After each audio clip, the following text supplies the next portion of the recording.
My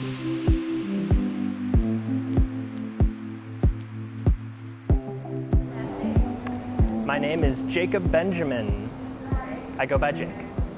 When I was in college, I started doing research with one of my professors on a type of fungus called Candida albicans. I would take photographs under the microscope, document growth of different strains we were studying of these types of organisms, and just kind of like the more I got into that, the more I kind of just started getting interested in fungus in general, started learning about ways to grow mushrooms, and yeah, it's kind of just like snowballed from there.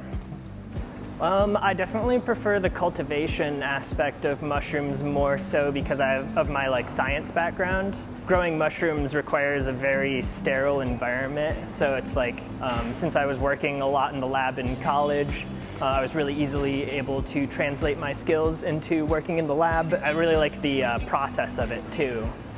Similar to like cooking, there's like a recipe that you have to follow and specific instructions that need to get done. It's very like formulaic, which is how my mind works. Well, my go-to is honestly just like a Parmesan creamy pasta, but recently I've been doing more of like mushroom toast, which is basically just like creamy sauce with mushrooms, and then I do some like wilted greens in there, like either microgreens or like kale or something like that, and just have that on a piece of really good bread.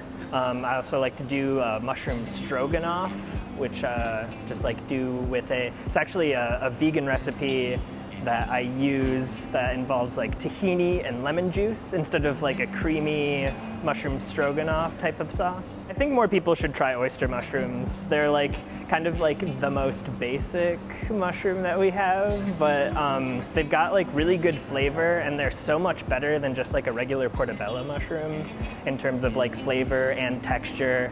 And we have like a bunch of different varieties of oyster mushrooms too that have their own kind of unique flavors and textures. We've been doing a lot of expansion right now. Pretty much all of the money that the business makes gets kind of like reinvested into the business. So it's been growing slowly but steadily over the past 5 years that we've been open. We're gonna have a new farm open up in Lansing. I'm gonna be putting in some greenhouses, so gonna have a lot more space to grow out of, which is exciting. Mushrooms are actually a really sustainable source of complete protein. It contains all 9 of the essential amino acids, so it works great as a meat substitute, or even added in with meat to kind of just like give a little bit more like filler, so you don't have to use as much meat when you're cooking.